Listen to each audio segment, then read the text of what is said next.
Hello friends, हमारे YouTube channel study and motivation में आप सबका स्वागत है। साथियों, आप देख सकते हो आवधिक आकलन ट्रैकर फर्स्ट सप्ताह 10 की पर्यावरण अध्ययन की कक्षा 3 की यह शीट है। आप देख सकते हो, यानी उसका ट्रैकर पत्रक है। इसको किस प्रकार से भरना है इसके बारे में बात करने वाले हैं। साथियों, हम शिक्षक संदर्शिका में दिए गए निर्देशों के अनुसार एवं वास्तविक जो स्थिति है जिसके अनुसार भरा जाना, उन चीज़ों को आपके सामने बताते हो और उनके अनुसार किस प्रकार से ट्रैकर शीट भरना उस पर बात करेंगे साथियों। तो इसलिए फ्रेंड्स, यदि आपने अभी तक हमारे यूट्यूब चैनल को सब्सक्राइब नहीं किया तो साथियों आप हमारे YouTube channel study and motivation को तुरंत सब्सक्राइब कर ले, ताकि आने वाला नोटिफिकेशन आपको एफएलएन संबंधी, साथ ही स्टडी मोटिवेशन एवं गवर्नमेंट जॉब संबंधी तथा एजुकेशन डिपार्टमेंट से संबंधित जो भी नोटिफिकेशन आता है वो आपको वीडियो के रूप में तुरंत मिलता रहे। साथियों, तो चैनल को सब्सक्राइब जरूर कर लीजिएगा। तो फ्रेंड्स, हम इसमें बात कर रहे हैं, बहुत सारे साथियों ने लगभग भर दी होगी, लेकिन इसमें उस चीज़ों को, उन तथ्यों को समझे कि जो वास्तविक शिक्षक संदर्शिका में बताए गए मिशन अंकुर के अंतर्गत हमें टीजी यानी टीचर हैंडबुक में बताए गए उसी के अनुसार क्या वास्तव में हम हमारी जो बच्चों का आकलन ट्रैकर पत्रक है वो भर रहे हैं, और यदि नहीं भर रहे हैं तो कैसे भरना है पूरी जानकारी आप इसमें देखने वाले हैं। साथियों, शुरुआत में बच्चे का नाम है, पिता का नाम है, जनरली चीज़ें जो आप जानते हो।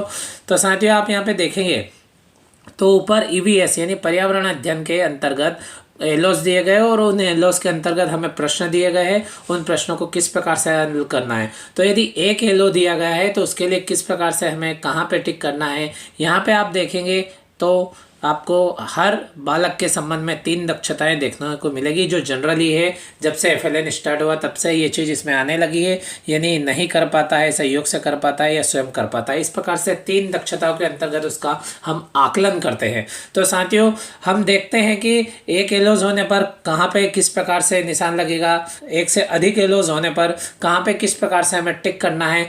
इस प्रकार से साथियों, उसमें प्रश्न 1, प्रश्न 2, प्रश्न 3, प्रश्न 4 या प्रश्न 5 यदि एलो से संबंधित है या उससे संबंधित, उस एलो से संबंधित प्रश्न दिए गए हैं तो किस कॉलम पे टिक करना है, इसकी संपूर्ण जानकारी हम देखने वाले हैं। इसके लिए साथियों हम चलते हैं जो शिक्षक संदर्शिका है जिसमें निर्देश दिए गए, पहले उसको हम समझ लेते हैं। उसको यदि आपने समझ लिया तो साथियों, जो टिक लगाना है, राइट लगाना है, ये तो काम कोई भी कर लेगा, लेकिन हमें सबसे पहले उन जानकारियों को जो हमें मिशन अंकुर के अंतर्गत शिक्षक संदर्शिका में दिए गए निर्देश है उनको पढ़ना अत्यंत आवश्यक है, उनको देखना अत्यंत आवश्यक है। तो साथियों, आप स्क्रीन पर देख सकते हैं ये सप्ताह 10 कक्षा 3 के लिए आवधिक आकलन के निर्देश दिए गए हैं, और आप देख सकते हैं पेज नंबर 108 पर दिए गए। ये आपको अपने शिक्षक संदर्शिका में भी मिल जाएगी, किंतु साथियों इनको समझना अत्यंत आवश्यक है। इसलिए वीडियो को बिना स्किप किए आप ध्यान से इन बातों को समझें कि किस प्रकार से क्या होगा। हम इसको स्क्रीन पे थोड़ा बड़ा कर लेते हैं ताकि आपको स्पष्ट रूप से समझ में आ जाए, और आप चाहे तो अपनी जो टीचर हैंडबुक है वो देख करके भी इन चीज़ों को समझ सकते हैं। तो वीडियो को बिना स्किप किए साथियों देखें और चैनल को सब्सक्राइब जरूर कर लीजिएगा, क्योंकि हम आपके लिए महत्वपूर्ण जानकारी वीडियो के रूप में लाते रहते हैं साथियों।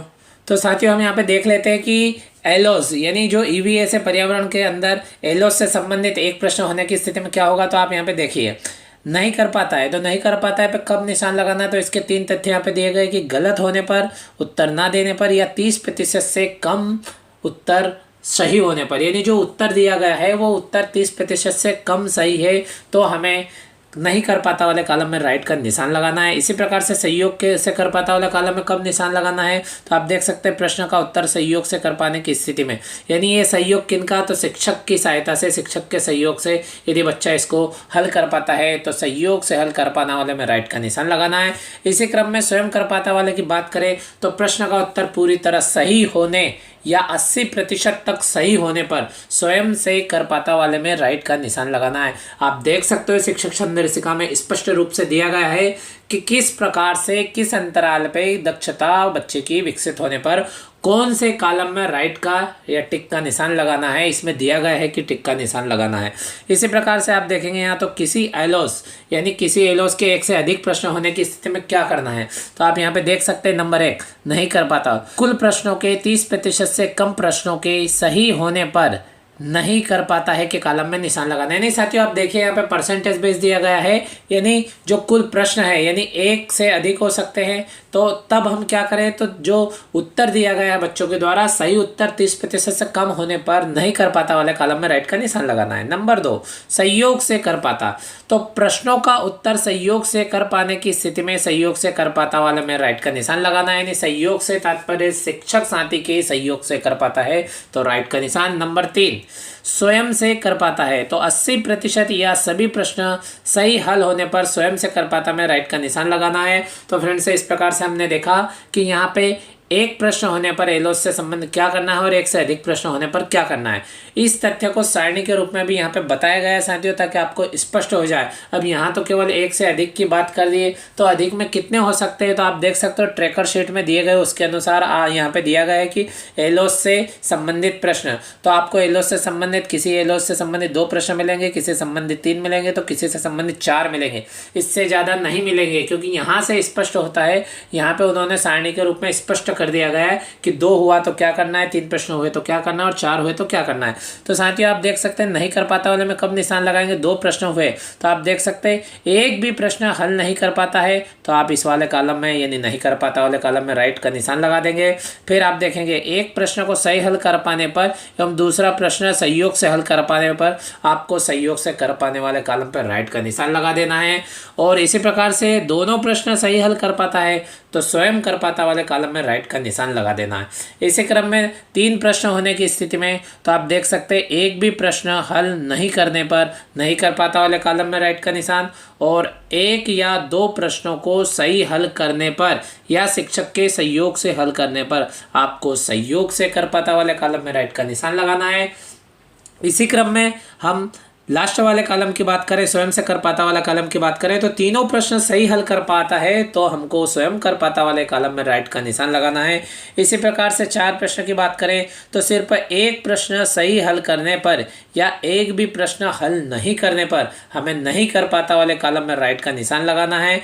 और इसी प्रकार से 2 या 3 प्रश्न सही हल करने पर या शिक्षक के सहयोग से हल करने पर सहयोग से कर पाता वाले कॉलम में राइट का निशान लगाना है, और चारों प्रश्न सही हल करने पर स्वयं कर पाता वाले कॉलम में राइट लगाना है। इस प्रकार से साथियों ध्यान रखें, बहुत ही महत्वपूर्ण जानकारी दी गई और आपकी शिक्षक संदर्शिका में दी गई है साथियों। तो आप शिक्षक संदर्शिका में देखें और वीडियो को समझें, आपको एकदम स्पष्ट एवं सही बातें मिलेगी। और इसी संदर्भ में साथियों हम यहाँ पे देखें तो इस चीज़ का विशेष ध्यान रखें कि जो आप ट्रैकर शीट देखेंगे उसमें स्वयं कर पाता वाला कॉलम पहले है, उसके बाद में दूसरे नंबर पर सहयोग से कर पाता वाला कॉलम है और नहीं कर पाता वाला कॉलम तीसरे नंबर पे। इसलिए ध्यान रखा जाए साथियों कि किस प्रकार से कौन से तथ्य किसके अनुकूल है। तो साथियों अब हम अपनी शीट पर चलते हैं जिस पे हम बात कर रहे थे। तो साथियों हम वापस अपनी शीट पर आ गए। तो साथियों जनरली बातें आप हल कर देंगे इसको, जिले का नाम, स्कूल का नाम और ब्लॉक का नाम और डाइस कोड आ जाएगा, और इस प्रकार से बच्चे का नाम और पिता का नाम लिख के बच्चा जिस हद तक जिस दक्षता को पूर्ण कर रहा है उस दक्षता पे हमें राइट का निशान लगाना है। तो साथियों स्क्रीन को बड़ा कर लेते हैं और आप यहाँ पे देख सकते हो जिस प्रकार से हमने वहाँ पे शिक्षक संदर्शिका में देखे उसी प्रकार से यहाँ पे निर्देशित किया गया। पहले नंबर पे यदि बच्चा नहीं कर पाता है तो पहले वाले कॉलम में राइट, सहयोग से कर पाता है दूसरे वाले कॉलम में राइट, और स्वयं कर पाता है तीसरे वाले कॉलम में राइट। तीनों में से किसी एक कॉलम में राइट का निशान लगाना है। यदि ये बच्चा केवल सहयोग से कर पाता है तो केवल इसमें राइट, और फर्स्ट और लास्ट वाले कॉलम में डैश खाली नहीं छोड़े साथियों। और इसी प्रकार से दूसरी अवधारणा से संबंधित जो प्रश्न है जिसकी यहाँ पे अवधारणा लिखी हुई है, अब इसकी हम बात करें तो आप देख सकते हो जो 6.2 दिया गया है, लिखित प्रश्न क्रमांक 1 जो दिया गया है यहाँ पे आप देख सकते हैं यदि बच्चा स्वयं कर पाता है तो इसमें राइट लगा दे और फर्स्ट और सेकंड को डैश करके छोड़ दे।